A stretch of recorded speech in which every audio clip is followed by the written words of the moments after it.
जय श्री बालाजी की। Hello student, myself Deepika Mantri. Welcome to Maruti group of education Ratangarh online classes. How are you students? We are discuss about 11th commerce subject economics in chapter number 2 collection of data.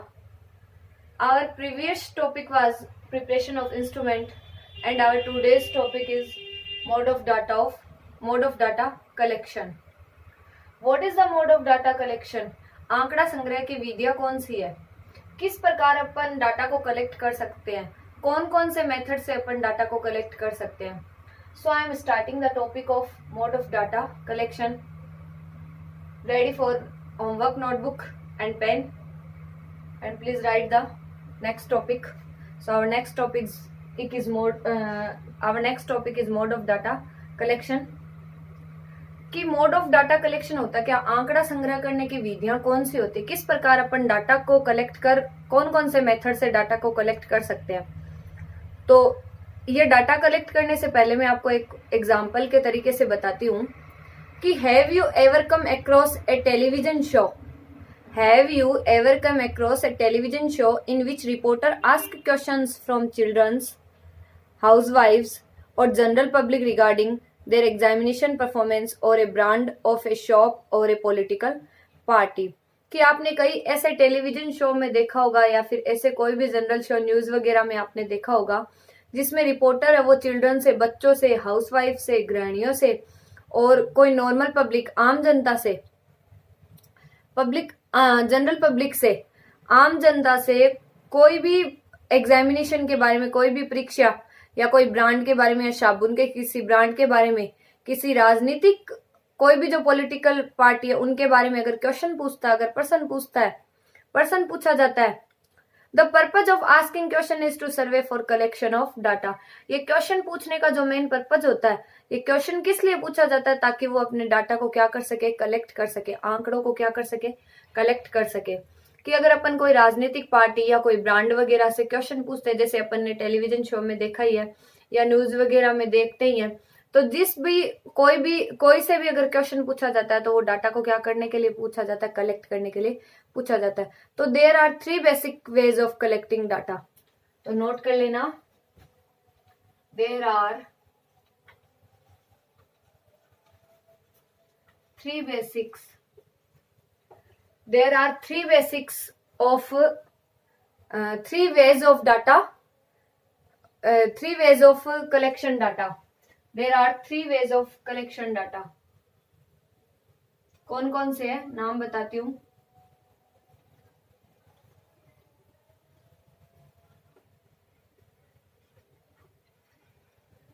There are 3 ways.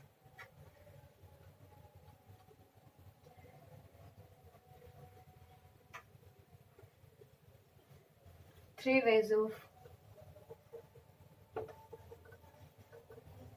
data collection. Number first कि हमारे पास 3 veg है data collection के। 3 veg है हमारे पास data collection के। 3 basic आप method बता सकते हो या 3 बेसिक आप वेज बता सकते हो कि 3 बेसिक से हम डाटा को कलेक्ट कर सकते हैं। पहला अपने पास पर्सनल इंटरव्यूज, सेकेंड है मेलिंग क्वेश्चनरी सर्वेज और थर्ड है टेलीफोन सर्वेज। तो पहला नोट कीजिए, personal interviews.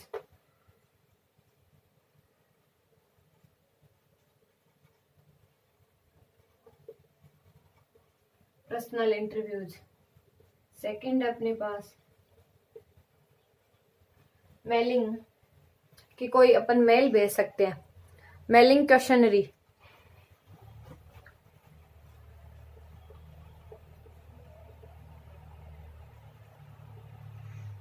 Mailing questionnaire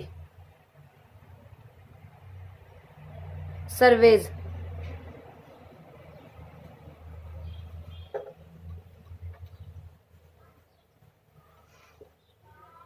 mailing questionnaire surveys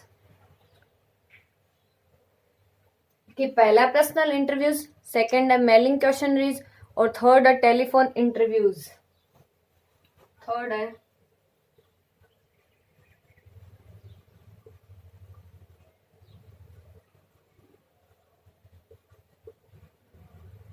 telephone interviews.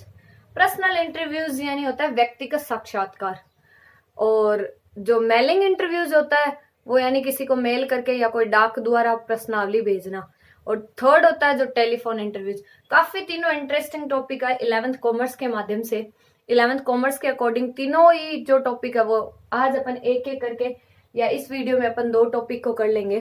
तो फर्स्ट अपना है पर्सनल इंटरव्यूज। पर्सनल इंटरव्यूज होता है व्यक्तिगत साक्षात्कार, कहीं पर जाके जैसे कोई भी अपने पास आता है, जैसे हम क्लास में स्टूडेंट से डायरेक्ट कनेक्टिविटी से क्वेश्चन को पूछते हैं, या फिर कोई भी इंटरव्यू वाला आता है तो आपसे जाके आपके पास आके अगर उसकी जैसे जनगणना वाले, सेंसस वाले, वो आपसे घर पे आके आपका डाटा कलेक्ट करना चाहते हैं, वो होता है पर्सनल। डाक द्वारा जो मेलिंग होता है वो कोई एक प्रश्नावली भेजी जाती है, उसमें उसके द्वारा उसको सेंड कर दिया जाता है, वो होता है डाक द्वारा। टेलीफोन द्वारा फोन करके जो इंटरव्यूज लिया जाता है उसे बोलते हैं टेलीफोन। अब तीनों ही एक दूसरे में अलग अलग है, तीनों के मेरिट्स है, तीनों के डीमेरिट्स है, तीनों की डेफिनेशन अलग अलग है और तीनों ही काफी इंटरेस्टिंग है। सो फर्स्ट नंबर स्टार्ट की जाए। Starting the first point personal interviews. कि पर्सनल इंटरव्यूज किस प्रकार होता है।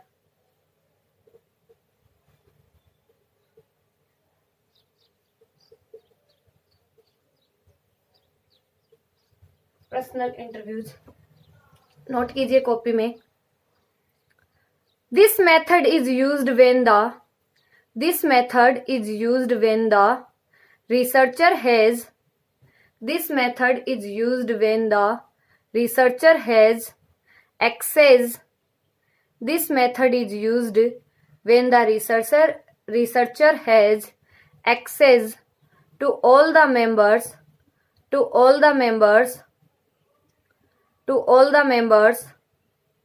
बोर्ड पे नोट करवाऊं क्या? चलिए बोर्ड पे नोट कीजिए। This method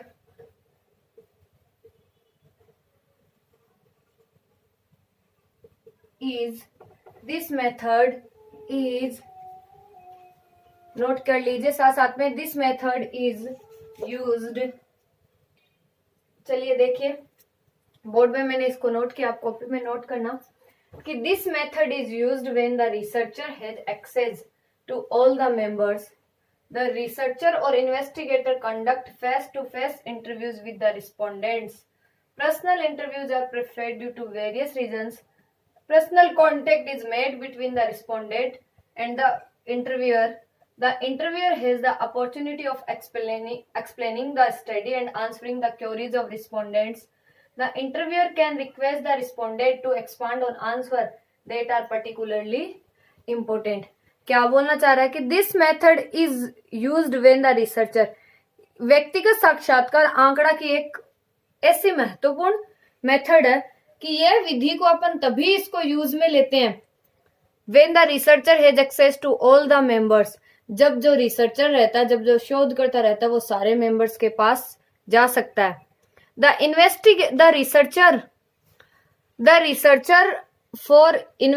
रिसर्चर या और investigator conduct face to face interviews with the respondents. कि सर्वेक्षण या साक्षात्कारकर्ता, इसमें सर्वेक्षण जो रिस्पोंडेंट्स के पास जाकर डायरेक्ट संपर्क करता है, व्यक्तिगत रूप से क्या करता है, सूचनाओं को एकत्रित करता है, कि उसके पास जाकर वह उससे व्यक्तिगत रूप से पूछताछ करता है। कि इसमें शोधकर्ता आमने सामने होकर उत्तरदाता से क्या करता है, जो रिसर्चर रहता है वह रिस्पोंडेंट से आमने सामने होकर फेस टू फेस इंटरव्यू लेता है। Personal interviews are preferred due to various reasons. जो पर्सनल इंटरव्यू रहता है, व्यक्तिगत साक्षात्कारों को कई रूप से, कई कारणों से प्रेफर किया जाता है, कई कारणों से प्राथमिकता दी जाती है। Personal contact is made between the respondent and the interviewer. कि पर्सनल जो कॉन्टेक्ट रहता है, जो पर्सनल जो संबंध रहता है, व्यक्तिगत संपर्क रहता है, वो इंटरव्यूअर के पास और रिस्पोंडेंट के पास, दोनों के पास रहता है। कि जो पूछने वाला रहता है उसके पास, इसमें सर्वेक्षण और उत्तरदाता के बीच में पर्सनल कॉन्टेक्ट रहता है। The interview has the opportunity to explaining the study and answering the queries of respondents. कि जो इसमें साक्षात्कार है वो रिस्पोंडेंट से इस प्रकार कि उसको ये अवसर मिलता है कि सर्वेक्षक या साक्षात्कारकर्ता को ये अवसर मिलता है। देखो पहले तो ये समझो कि इंटरव्यूअर कौन हुआ सॉरी, रिस्पोंडेंट कौन हुआ। इंटरव्यू जो पूछताछ करने वाला, और रिस्पोंडेंट जो उत्तर देने वाला, जो आंसर देने वाला। तो इन दोनों के बीच में क्या रहता है, पर्सनल रहता है। और रिसर्चर हुआ इन सब की खोज करने वाला, जांच पड़ताल करने वाला।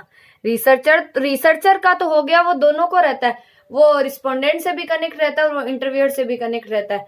लेकिन जो इंटरव्यूअर है, इसमें पर्सनल कॉन्टेक्ट किनके बीच रहता है, personal contact is made between the respondent and the interviewer, कि उत्तर देने वाले के बीच में और पूछने वाले के बीच में क्या रहता है, पर्सनल कॉन्टेक्ट रहता है। The interviewer has the opportunity of explaining the study, कि इंटरव्यूअर रहता है, जो सर्वेक्षक रहता है, उसको ये अपॉर्चुनिटी मिलती है, उसको ये अवसर मिलती है कि the study and answering the queries of respondents, कि वह उत्तरदाता को उस अध्ययन के बारे में क्या कर सके, बता सके, कि वह उत्तरदाता को उस स्टडी के बारे में बता सके। The interviewer has the opportunity to explaining the study and answering the queries of respondents. The interviewer can request the respondent to expand on answer that are particularly important, कि इसमें जो साक्षात्कार करता रहता है, जो इंटरव्यूअर रहता है, वो रिस्पोंडेंट से इस प्रकार निवेदन कर सकता है, इस प्रकार से वो उससे रिक्वेस्ट कर सकता है कि वह उन जो इम्पोर्टेंट टॉपिक है उनको विस्तार से बताए, कि रिस्पोंडेंट उनसे ये निवेदन भी कर सकता है कि वह उस इम्पोर्टेंट टॉपिक को उन्हें विस्तार से समझाए। देखो कहने का मतलब क्या है, यह मेथड काफी यूजफुल मेथड है। This method is used when the researcher has access to all the members, के मेथड, यह विधि तभी उपयोग में लाई जाती है जब रिसर्चर है वो सारे सदस्यों के पास जा सकता हो और जाकर उनसे आमने सामने क्या कर सकता हो, साक्षात्कार कर सकता हो, आमने सामने सर्वेज कर सकता हो, आमने सामने कांटेक्ट कर सकता हो, कंडक्ट कर सकता हो, फेस टू फेस इंटरव्यूज कर सकता हो। और इसको पर्सनल इंटरव्यूज मेथड को कई कारणों से प्रेफरेंस दी जाती है। इसमें इंटरव्यूअर और रिस्पोंडेंट, इनके बीच में क्या रहता है, पर्सनल कांटेक्ट रहता है, पर्सनल व्यक्तिगत संपर्क रहता है। और इंटरव्यूअर को ये अपॉर्चुनिटी मिलती है कि वह रिस्पोंडेंट के साथ अपना जो टॉपिक है उसमें उसको विस्तार से समझा सके, उस अध्ययन के बारे में पूछताछ कर सके, उस अध्ययन के बारे में कुछ उसको बता सके। और जो इंटरव्यूअर रहता है वो उत्तरदाता से रिक्वेस्ट भी कर सकता है कि वह उसे विशेष महत्व के बिंदु को विस्तार से बताए, उसे रिक्वेस्ट करके बता देता है कि उस इम्पोर्टेंट टॉपिक के बारे में वह उनको विस्तार से बताए। आई समझ में कि ये इसमें 3 जने होते हैं, रिसर्चर, इंटरव्यूअर और रिस्पोंडेंट। रिसर्चर का तो काम रहता है सदस्यों के पास आमने सामने जाकर बातचीत करना, बातचीत करके फेस टू फेस सर्वेक्षण करना। और पर्सनल इंटरव्यूज आर प्रेफर्ड, कई कारणों से उसको प्राथमिकता दी जाती है। और जो रिस्पोंडेंट और इंटरव्यूअर रहता है, इनके बीच में पर्सनल कांटेक्ट रहता है, पर्सनल संबंध रहता है, पर्सनल संपर्क रहता है। इंटरव्यूअर के पास में अपॉर्चुनिटी रहती है कि वह उसको उस स्टडी के बारे में रिस्पोंडेंट को बता सके और रिस्पोंडेंट से रिक्वेस्ट कर सके। The interviewer can request the respondent, interviewer respondent से रिक्वेस्ट कर सकता है कि to expand on answer that are particularly important, कि जो महत्वपूर्ण बिंदु उसको वह उससे विस्तार से समझाई। तो ये थी अपनी पर्सनल इंटरव्यूज।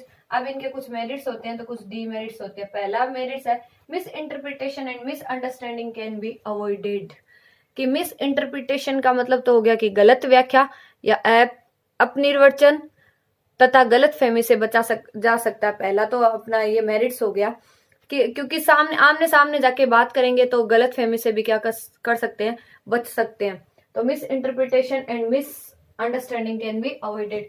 अगला, watching the reaction of respondent can be provide supplementary information, वो फेस टू फेस रिस्पोंडेंट के रिएक्शन को भी क्या कर सकता है, नोटिस कर सकता है, कि साथ ही वह उत्तरदाता की प्रतिक्रियाओं को देखकर ही उसको इन्फॉर्मेशन के बारे में पूरी बता सकता है, सप्लीमेंट्री को संपूरक इन्फॉर्मेशन दे सकता है। क्योंकि अगर मैं आपको सामने से आंसर पूछूंगी, एक तो आप टेस्ट के माध्यम से दे रहे हो, एक में आपको सामने से आंसर पूछूंगी, ओरली पूछूंगी, एक रिटर्न, दोनों में फर्क तो होता है। ओरली में आपका एक्सप्रेशन भी दिख जाता है, लेकिन रिटर्न में तो आप जो लिख के आओगे मैं कॉपी को ही तो चेक करूंगी। रिटर्न वाला तो मेलिंग हो जाएगा और ओरली वाला हो गया अपने पर्सनल इंटरव्यू। तो ये तो थे उसके कि वह उसके रिएक्शन को देख सकता है। फिर डीमेरिट्स क्या होगी, it is expensive as it require trained interviews, कि ये थोड़ी खर्चीली भी होती है। इसमें कुछ कमियां, डीमेरिट्स भी है, ये काफी खर्चीली होती है। इसमें सारे के सारे जो प्रशिक्षित, जो रिक्वायर्ड ट्रेंड इंटरव्यूज की जरूरत रहती है, कि जो ट्रेंड इंटरव्यूअर रहते हैं ट्रेंड इंटरव्यूअर्स है, ये इंटरव्यूज नहीं है।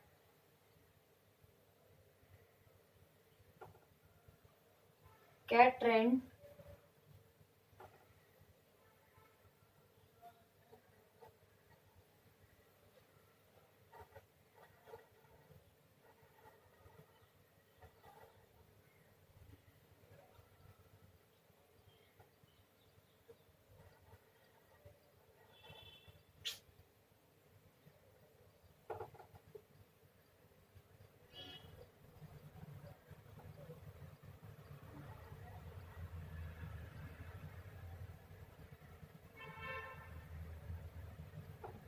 ट्रेंड इंटरव्यूअर की जरूरत रहती है इसके अंदर,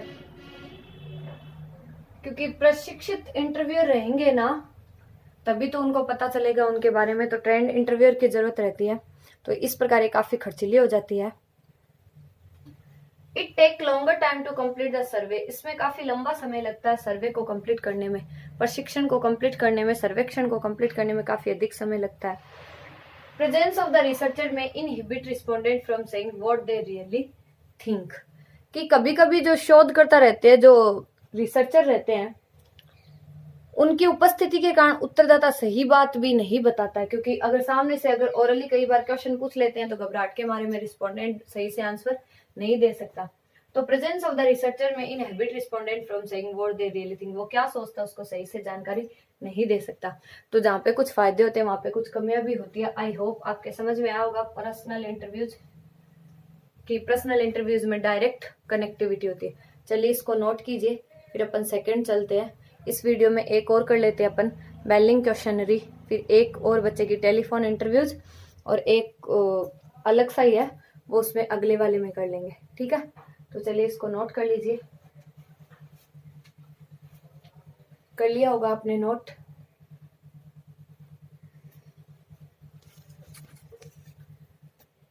देखिए सेकंड नंबर है अपना मेलिंग क्वेश्चनरी सर्वेज, जो कि मैंने बोर्ड पे लिखा है, साथ साथ में हम नोट भी करते रहिए। When the data in a survey are collected by mail, the questionnaire is sent to each individual by mail with a request to complete and return it by a given date. These days, online surveys or surveys through short messaging service, that is SMS, are popular. कि क्या बोल रहा है कि when the data in a survey are collecting by mail, जब the question is sent to each individual by a mail, जब सर्वेक्षण में डाटा को अपन कलेक्ट करते हैं, मेल द्वारा डाटा को अपन कलेक्ट करते हैं, तो the question is sent to each individual by mail with a request to complete and return by a given date, कि तो प्रत्येक जो रिस्पोंडेंट रहता है उसको इस विश्वास के आधार पर भेजी जाती है, उसको इस निवेदन के आधार पर भेजी जाती है कि डाक द्वारा प्रश्नावली इस निवेदन के साथ भेजी जाती है कि वो उसको एक सर्टेन डेट पे कंप्लीट कर सके, सर्टेन डेट पे कंप्लीट करके उसको वापस रिटर्न कर सके। कि when the data in a survey are collected by a mail, the questionnaire is sent to each individual by mail with a request to complete and return it by a given date, कि जब data, जब सर्वेक्षण जो mailing द्वारा जो process होती है उसके अंदर, कि जब when the data in a survey are collected by mail, the questionnaire is sent to each individual, प्रत्येक उत्तरदाता को इस आधार पर भेजी जाती है, इस निवेदन के साथ भेजी जाती है कि वो एक सर्टेन डेट पे, कि वो एक निश्चित जो उसको डेट दी जाती है उस डेट पे उसको कंप्लीट करके वापस क्या कर दे, वापस कर दे रिटर्न, वापस उसको भर के वापस रिटर्न कर दे। फिर आगे लिखा दीज डेज ऑनलाइन सर्वेज और surveys through short messaging service, कि आजकल जो ऑनलाइन सर्वेक्षण हो रहे हैं वो इन्हीं, जैसे आज इसमें एक अच्छा भी आया SMS की फुल फॉर्म आ गई शॉर्ट मैसेजिंग सर्विस, संक्षिप्त संदेश सेवा, कि छोटे रूप में जो मैसेज की क्या होती है, सर्विस होती है। वो सर्वेक्षण आजकल क्या हो रहे हैं, काफी लोकप्रिय हो रहे हैं।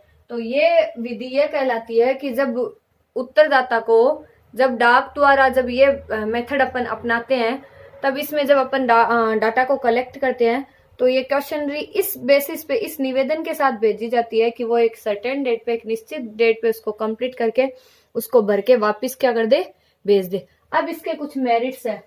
मेरिट्स क्या, the advantage of this method are less expensive, कि इसका सबसे बड़ा फायदा यह है कि ये विधि बहुत कम खर्चीली होती है। ये मेथड लेस एक्सपेंसिव, बहुत कम खर्चीली होती है, क्योंकि इसमें सिर्फ भेजने का ही खर्चा लगता है, बाकी आने जाने का टेलीफोन जितना नहीं लगता। It allow the researcher to have access to people in remote areas to who might be difficult to reach in person or by telephone. कि इसके साथ ही इसमें जो ये विधि रहती है, इसके द्वारा जो शोधकर्ता रहता है, जो सर्वेक्षक रहता है, जो रिसर्चर रहता है वो काफी दूर दराज के क्षेत्रों तक भी पहुंच सकते हैं, मतलब ग्रामीण क्षेत्रों में भी पहुंच सकते हैं, जो रूरल एरियाज है उसमें भी इस मेथड के दौरान पहुंच सकते हैं, जो संभवतः व्यक्ति टेलीफोन की पहुंच से बाहर हो सकते हैं, क्योंकि जो हाँ कई जगह ऐसे रूरल एरियाज है वहां पे टेलीफोन की सुविधा नहीं है। आज के समय में तो आप बोल दोगे कि मोबाइल हर जगह है। आज के समय के दौरान देखे तो कई रूरल एरियाज आज भी ऐसे है जहाँ पे मोबाइल की सुविधा नहीं है, ऐसी टेक्नोलॉजी नहीं अपनाई गई है। तो उसमें ये डाक द्वारा जो मेलिंग प्रोसेस रहता है, मेलिंग क्वेश्चनरी रहती है, उस सर्वेज में ये क्या करती है, काम आती है। कि ये जो ग्रामीण छोटे छोटे एरियाज रहते हैं, जो रूरल एरिया रहते हैं, जो सुदूर क्षेत्र रहते हैं, दूर दराज के जो एरियाज रहते हैं, उसमें पहुंचने के लिए ये क्या करती है, काम में आती है। आया समझ में? It allow the researcher to have the access to people in remote areas to who might difficult to reach और पर्सन बेटर, जो टेलीफोन के माध्यम से नहीं पहुंच सकते वो इसके माध्यम से पहुंच सकते, और लेस एक्सपेंसिव होती है। टेलीफोन के माध्यम से नहीं पहुंच सकते वो इसके माध्यम से पहुंच सकते हैं। नोट कर लेना इसको। Who might be difficult to research in person or by telephone, telephone के माध्यम से नहीं पहुंच सकते वो मेलिंग के दौरान पहुंच सकते। थर्ड देखो, it does not allow influencing of the respondent by the interviewer, कि इसमें आप जो रिस्पोंडेंट को आप क्या कर सकते हो, उस पर प्रभाव नहीं डाल सकते हो, कि इस विधि में साक्षात्कारता उत्तरदाताओं पर प्रभाव नहीं डाल सकता, कि इसमें जो रिसर्चर रहता है वो उस पे उसको इन्फ्लुएंस, इंटरव्यूअर है जो रिस्पोंडेंट को इन्फ्लुएंस नहीं कर सकता। अगर पर्सनली कांटेक्ट करे तो उसको इन्फ्लुएंस करके आंसर जान लेते हैं, अगर टेलीफोन के माध्यम से करे तो भी आंसर जान लेते हैं, लेकिन अगर डाक द्वारा करेंगे तो दोनों तो एक दूसरे से मिलेंगे ही नहीं, वो उसको भेजेगा फिर वो उसको भर के वापस भेज देगा, तो वो उसको इन्फ्लुएंस नहीं कर सकता। Fourth, it also permit the respondent to take sufficient time to give thoughtful answer to the question, कि उसको रिस्पोंडेंट के पास एक इतना सफिशिएंट टाइम रहता है, इतना समय रहता है कि पर्याप्त समय देता है कि वह उसको थिंक अबाउट करके सोच समझ कर उन क्वेश्चंस का क्या दे सके, आंसर दे सके, give thoughtful answer to the questions. It also permit the respondent to take sufficient time, वो सफिशिएंट टाइम ले सकता है और उसको थॉटफुल सोच समझ कर उन क्वेश्चंस का क्या दे सकता है, आंसर दे सकता है। आया समझ में? तो ये थे इसके मेरिट्स। अब डीमेरिट्स क्या है? The disadvantage of mail survey are there is a less opportunity to provide assistance in clarifying instructions, so there is a possibility of misunderstanding the question। सही बात है कि इस जो डाक द्वारा सर्वेक्षण है, जो इस विधि की कमी यह भी है कि जो इसमें क्वेश्चनरी रहती है, उनके जो इंस्ट्रक्शन रहते हैं उनका जो क्लैरिफाई रहता है वो कम मिलता है, क्योंकि प्रश्नावली के स्पष्टीकरण का क्लैरिफाई कम मिलता है।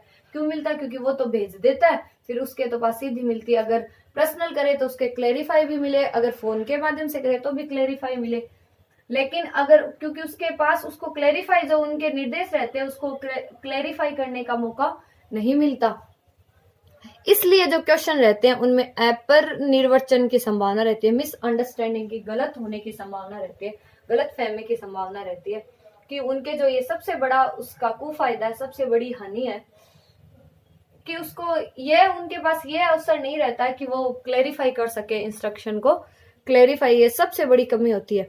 इस कारण उनमें मिसअंडरस्टैंडिंग रहती है। So there is a possibility of misunderstanding the question, की ये इसका डिसएडवांटेज, ये सबसे less opportunity to provide assistant in clarifying instruction, so a possibility of misunderstanding the question. इस प्रकार इस क्वेश्चन की क्या रहती है, मिसअंडरस्टैंडिंग की रहती है।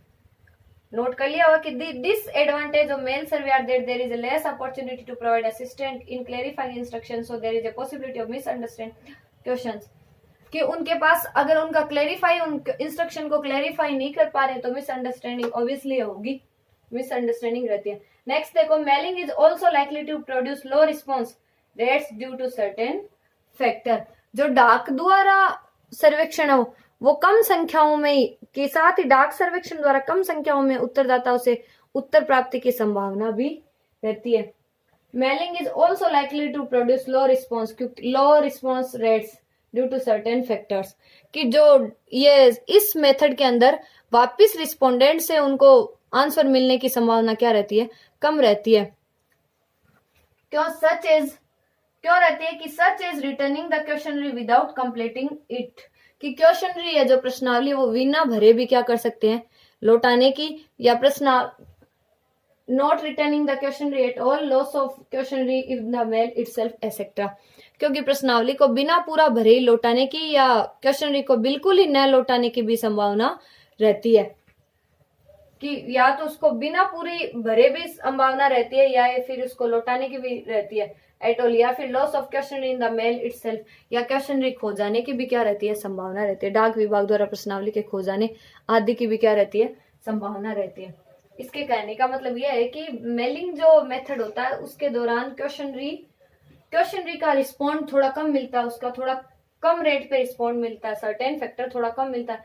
क्यों? क्योंकि या तो क्वेश्चनरी को विदाउट कंप्लीटिंग उसको भरेंगे पूरा नहीं, या फिर उसको लौटाएंगे नहीं, या फिर डाक विभाग द्वारा भी, क्वेश्चन मेलिंग डिपार्टमेंट के द्वारा भी उसको खो जाने की क्या रहती है, संभावना रहती है। तो इस प्रकार से इसके डीमेरिट्स थे और मेरिट्स थे।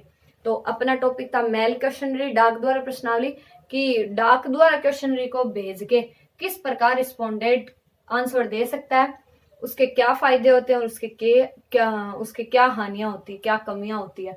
तो इस प्रकार से आज अपन ने दो किए। पहला किया पर्सनल इंटरव्यू जिसमें डायरेक्ट जाके कांटेक्ट करते हैं, पर्सनल कांटेक्ट करते हैं, और दूसरा किया अपन ने डाक द्वारा मेलिंग क्वेश्चनरी सर्विस, जो उस क्वेश्चनरी को डाक के माध्यम से क्या किया जाता है, भेजा जाता है। आई होप दोनों आपको समझ में आएंगे और काफी इंटरेस्टिंग है। नेक्स्ट वीडियो में करेंगे अपन टेलीफोन इंटरव्यूज, कि टेलीफोन के माध्यम से किस प्रकार इंटरव्यू लिया जाता है। तो अपन ने पर्सनल करके देख लिया, मेलिंग करके देख लिया, एक टेलीफोन का बाकी है। फिर एक टॉपिक और है जो नेक्स्ट वीडियो के साथ ही करेंगे, छोटा सा है, पायलट सर्वे। फिर census and sample surveys upon next video में करते जाएंगे। प्रायोगिक एक सर्वेक्षण भी होता है, वो इसका कनेक्ट नहीं है, वो अलग ही है, लेकिन कई बार एग्जाम में पूछा जाता है, उसका भी अपन नेक्स्ट वीडियो में दो वो कर लेंगे, दो इसमें कर लिए। तो आई होप समझ में आया होगा। बार बार इसको देखना ताकि ज्यादा से ज्यादा समझ में आए, और इसको पढ़ना समझने की कोशिश करना। अगर नहीं समझ में आए तो कमेंट के माध्यम से कमेंट के माध्यम से पूछना जरूर जो आपकी प्रॉब्लम्स है। और हाँ, नोटबुक में नोट करना बहुत ज्यादा जरूरी है, होमवर्क नोटबुक में इसको नोट जरूर कीजिएगा, ठीक है। चलिए आप इसको नोट कर लीजिए अभी। आई होप आपके समझ में आया होगा, कर लिया होगा नोट। चलिए स्टूडेंट्स, नेक्स्ट वीडियो में मिलते हैं। नेक्स्ट वीडियो में अपना टॉपिक रहेगा यही, जो अपना मोड ऑफ डाटा कलेक्शन चल रहा है, 3rd नंबर टॉपिक पे आएंगे, टेलीफोन इंटरव्यूज। एक और करेंगे अपन पायलट सर्वे, जो नेक्स्ट वीडियो में कंप्लीट करते हैं। ओके स्टूडेंट्स, जय श्री बालाजी की, thank you so much. Okay.